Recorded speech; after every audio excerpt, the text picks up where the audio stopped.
Welcome friends. மோஸ்ட்டாக எல்லாருமே இந்த செடியை பார்த்துருப்போம். இந்த செடி வந்து வயலில் வீடு பிளான் கலை செடியாக இருக்கும். ஆனால் இந்த செடியை விவசாயம் செஞ்சு இந்த செடியில் இருக்கக்கூடிய காய்களில் உள்ள விதைகளை தனியாக எடுத்து அந்த விதைகள்லேருந்து எண்ணெய் எடுத்து அந்த எண்ணெயை விற்கிறாங்க.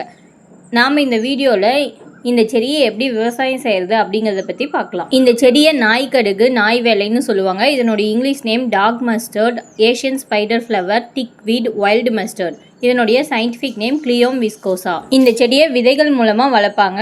நர்சரி பெட்ஸ் நாற்றங்கள் பாத்திகள் அமைச்சு விதைகளை மண்ணோட கலந்து தூவி விடுவாங்க. அதுக்கு மேலே லேசான மண் போடணும். இந்த விதைகள் மேலே சூரிய ஒளி பட்டாதான் விதைகள் முளைக்கும். அதனால் இந்த விதைகளை ஆழமாக ஊனக்கூடாது.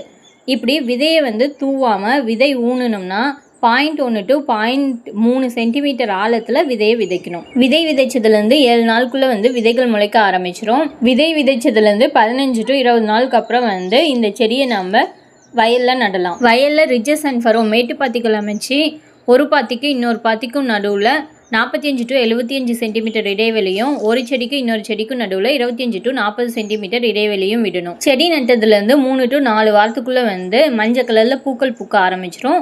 பூக்கள் பூத்ததுக்கு அப்புறம் காய்கள் வர ஆரம்பிச்சிடும். பூக்கள் பூத்ததுலேருந்து 1 to 2 வாரத்துக்குள்ளே காய்கள் முதிர்ச்சி அடைஞ்சிரும். பச்சை நிற காய்கள் ப்ரௌன் கலரில் மாறினதுக்கப்புறம் அந்த காய்களை நம்ம அறுவடை செய்யலாம். காய்களை அறுவடை செஞ்சதுக்கப்புறம் அதில் உள்ள விதைகளை தனியாக பிரித்து எடுக்கணும். அந்த விதைகளை தான் எண்ணெய் எடுக்க பயன்படுத்துவோம். ஒரு செடியிலேருந்து 100 to 160 காய்கள் இருக்கும். ஒரு காயில் 97 to 239 விதைகள் இருக்கும். தோராயமாக ஒரு செடியில் 38,000 விதைகள் இருக்கும். அதனுடைய வெயிட் 20 கிராம்லேருந்து 45 கிராம் வரைக்கும் வரும். இந்த செடியோட விதைகள் மட்டும் இல்லாமல் இலைகள், தண்டுகள், வேர்கள் எல்லாத்துலேயுமே மருத்துவ குணங்கள் இருக்கிறதுனால இந்த முழு செடியுமே விற்பாங்க. ஒரு செடியிலேருந்து வேர்கள், இலைகள், தண்டுகளோட வெயிட் மொத்தமாக 200லேருந்து 300 கிராம் வரைக்கும் வரும். காயிலேருந்து எடுக்கக்கூடிய விதைகளில் 26% ஆயில் கண்டென்ட் எண்ணெய் இருக்கும். அதை விதையிலேருந்து எண்ணெயை பிரித்து எடுக்கும்போது 18% எண்ணெய் தான் நமக்கு கிடைக்கும்.